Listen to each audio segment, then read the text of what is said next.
Amigos, boa noite. O Vasco está classificado na Copa do Brasil. Acabou agora há pouco em São Januário, o Vasco 2, Paysandu 2. Um resultado, assim, até certo ponto desanimador pelo que o Vasco realmente jogou.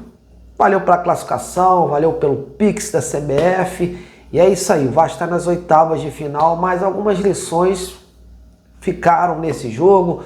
Muitos aprendizados, porque não dá para o Vasco jogar assim só porque achou que já estava classificado antes. É bem verdade que o Vasco fez uma grande vantagem lá fora contra um time de Série C e tudo indicava, né, que o Vasco conseguiria vencer esse jogo aqui. Mas a gente esperava dos atletas reservas que estão buscando um lugar ao sol mais mobilidade, mais disposição, né, para que eles conseguissem, né, de repente, traduzir essas oportunidades no time titular, já que o Renato rodou o elenco, o Renato deu essa oportunidade, essa chance para eles, e o que se viu em campo foi um time muito assim acomodado, com a facilidade inicial de ter conseguido aqueles 2 gols e achou que o jogo já estava assim decidido. Mas no futebol, meus amigos, não tem mais bobo não. Viu o que aconteceu agora há pouco? O Juventude eliminou o São Paulo ao vencer por 3-1. Então, não tem mais bobo. O Juventude está na Série B do campeonato. Óbvio que o Vasco tinha muito mais equipe do que o Paysandu, mas o Paysandu vem jogar com disposição. E eu acho até que se eles tivessem mais qualidade, o resultado seria muito mais adverso para o Vasco.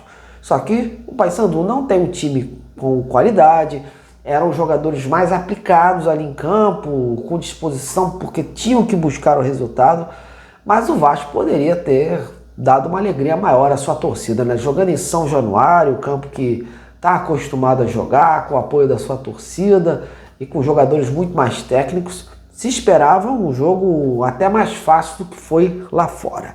E o Vasco, no início de conversa, pelo que estava jogando em campo, até o torcedor achou que o jogo ia ser goleada, porque o Vasco começou o jogo, teve aquele pênalti no Inistrosa, convertido pelo Rojas, e depois o Thiago Mendes concluiu, fechando aí, fazendo 2-0. Aí veio aquela última bola do jogo do primeiro tempo, onde as bobeiras defensivas começaram a falar mais alto. Aí que eu digo, fica um aprendizado, ficam lições para o que está por vir. Não pode tomar um gol daqueles dos acréscimos ali, faltando poucos segundos para terminar a partida para ir para o segundo tempo. E o Vasco tomou. E aí o que aconteceu? O Paysandu foi para o segundo tempo com uma injeção de confiança, com uma injeção de ânimo. E logo nos primeiros minutos do segundo tempo, aí mais uma falha grotesca do zagueirão Saldívia, uma herança aí do Fernando Diniz, né? Deu aquela patocada para trás e conseguindo aí fazer um gol contra bizarro. E aí deu mais ânimo o Paysandu, que conseguiu chegar à igualdade ali poucos minutos do segundo tempo. E aí, 2-2, eles tinham que fazer mais 2 gols para pelo menos levar a decisão para os pênaltis. Aí o Vasco, o Renato Gaúcho, óbvio, teve que acionar os seus considerados titulares, porque não dá para ficar naquela situação. E aí a gente vai explicar o panorama do que estava se formando no Vasco. Na frente, jogadores como o David, o Brenner principalmente, o Inistrosa, estavam com muitas tomadas de decisão ruins, né? Você vê, teve uma bola que o Inistrosa chegou ali, ele tinha que ter passado para o David, ele passou para outro jogador, né? Foi para o Rojas e jogou por cima do gol. Não, foi uma tomada muito ruim de decisão. O próprio Brenner no primeiro tempo também teve algumas oportunidades e não foi feliz. E o David também, bolas passadas erradas. E o Vasco penou nesse sentido. Penou lá atrás com as bobeiras defensivas e penou lá na frente com as bobeiras ofensivas, com chances desperdiçadas e tomadas de decisão ruim. Enfim, mas a gente também tem que abrir um parênteses aí, quando a gente critica a gente critica. Agora, quando elogia, a gente tem que elogiar. Marília Inestrosa, hoje, parecia um cara muito mais diferente, né? Com mais disposição, buscando o jogo. Com ele não estava perdendo, não queria perder dividida. Tanto que teve uma das bolas que ele recuperou ali, quase saiu o gol. Então, no pênalti também a mesma coisa que ele sofreu. Então, ele teve disposição. A gente já está vendo um Marino diferente. Não sei se é o diálogo com o Renato Gaúcho ou se é a adaptação dele, né? Mas a gente já está vendo aí um cara diferente jogando. Porque se a gente for recorrer aos jogos atrás, o Marino estava devendo muito. Pisava na bola, dava passe errado, caía. E agora a gente viu pelo menos um Marino bem diferente. O Brenner mais uma vez decepcionou. Davis também não gostei. E os titulares que entraram, né? O Andrés Gomes está numa fase meio ruim, está também perdendo muitas bolas. A gente fica preocupado porque ele era a peça-chave desse time. O Spinelli entrou aplicado, ao meu ver, brigando, se esperando aquilo que é um atacante, brigador, cabeceando, testando. Gostei também da entrada do Adson, deu mais dinamismo ali no ataque. Mas o que acontece é que o Vasco, né, não estava naquele dia inspirado, né? Muito também pelo jogo em si. Há uma certa acomodação, que eu acho que até acontece normal, de um time já ter uma grande vantagem contra um time menor e entrar em campo assim. E aí conseguiu os gols e eles foram, né, meio que acomodando mais. Mas não foi só isso. Acho que o Vasco realmente jogou mal por outras situações.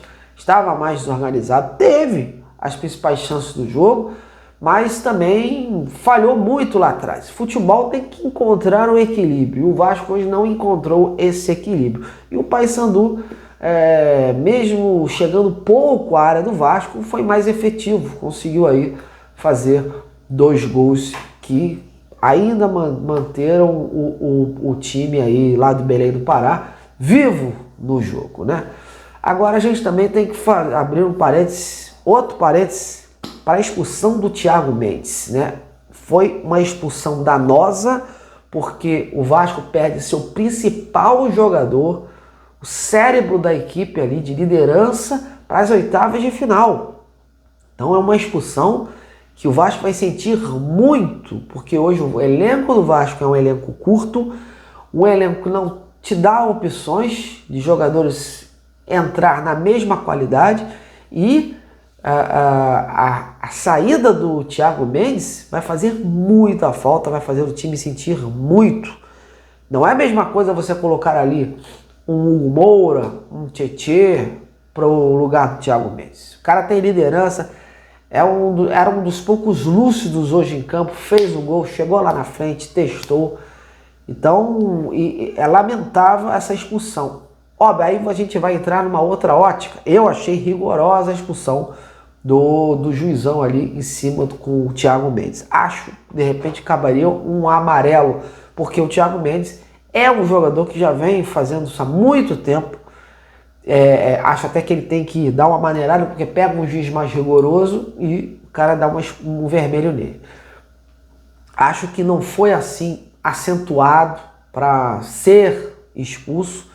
Poderia ter levado um cartão amarelo, mas o juiz e o VAR entenderam que foi um lance para expulsão, então o prejuízo aí é todo o Vasco. Eu já vi outros times, né, jogadores de outros times, inclusive do próprio Flamengo, darem cotovelada nos seus jogadores, assim, muito mais acentuosa, e não ganharam o cartão vermelho. Então é de se lamentar essa expulsão, achei rigorosa demais, mas de qualquer maneira fica mais uma lição para o Thiago Mendes, dar uma maneirada nesse estilo de jogo dele, que é um estilo assim pegado, ele sempre abre realmente o cotovelo, e isso poderia prejudicar o Vasco em algum momento, e prejudicou agora numa Copa do Brasil, numas oitavas de final da Copa do Brasil. Bom, essas foram as minhas conclusões, minhas constatações sobre esse jogo de hoje. Agora eu gostaria de ouvir a sua opinião sobre esses temas que eu abordei nesse empate do Vasco.